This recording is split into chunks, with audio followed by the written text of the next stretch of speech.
Good morning అందరికీ happy Sunday. Tea గురించి ఒక్క విషయం చెప్తానండి. కొన్ని ఎక్కువ అక్కర్లేదు, ఒకే ఒక విషయం చెప్దామని అయితే షేర్ చేశాను. ఒకసారి డాక్టర్ చెప్పిన విషయం నేను చెప్దాం అనుకుంటున్నాను అనమాట. మార్నింగే నాకైతే టీ లేకపోతే తెల్లవారదు. పాలు బాగా కాగాక టీ పెడితే సూపర్గా ఉంటుందన్నమాట. టీ గురించి ఏంటన్నది లాస్ట్లో చెప్పేస్తాను. ఒక నిమిషమే కదా, స్కిప్ చేయకుండా అలా చూసి ఒక లైక్ అయితే ఇచ్చేసేయండి. ముందు ఫస్ట్ అల్లం అయితే వేస్తే సూపర్గా ఉంటుంది అల్లం టీ అనమాట. నాకు మార్నింగ్ ప్రతిరోజు టీలో మాత్రం అల్లం ఖచ్చితంగా ఉండాలి. కుదరకపోతే ఇంట్లో లేకపోతే తప్ప ప్రతిసారి టీ పెట్టినప్పుడు అల్లం వేస్తాను. టేస్ట్ కోసం కాదు, అల్లం వేసుకోవడం వల్ల పైత్యం అయితే తగ్గుతుంది. ఇంకా నా టీ అయితే మరిగిపోయింది కదా, టీ అయితే ఉడకెట్టుకుంటా. యూట్యూబ్ వీడియోలు కాదు కానీ టీ వేస్తూ ఉంటే సగం కింద పోయింది. మళ్ళీ అది క్లీన్ చేసుకుని మళ్ళీ టీ కప్లో టీ వేసుకున్నాను. ఈ కష్టాలు అయితే యూట్యూబ్ చేసే వాళ్ళకే తెలుసు అనమాట.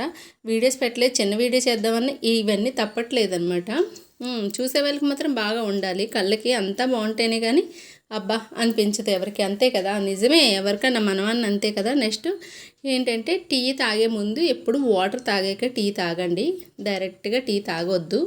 ఎందుకంటే నైట్ అంతా 8 అవర్స్ ఇలా మన పేగంతా డ్రై అయిపోయి ఉంటుంది.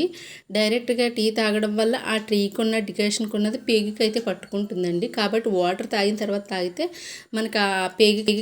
ఈ విషయం అయితే నాకు ఒక డాక్టర్ చెప్పారనమాట. ఒకసారి మా మదర్ ఎక్కువ టీ తాగుతూ ఉంటే డాక్టర్ చెప్పారు, అమ్మ మీరు టీ తాగడం మానేయొద్దు కానీ లేవగానే ఫస్ట్ వాటర్ అయితే తాగిన తర్వాత టీ అయితే తాగండి, అప్పుడు ప్రాబ్లం ఉండదు అన్నారు. నచ్చితే like and share comment. Bye bye friends.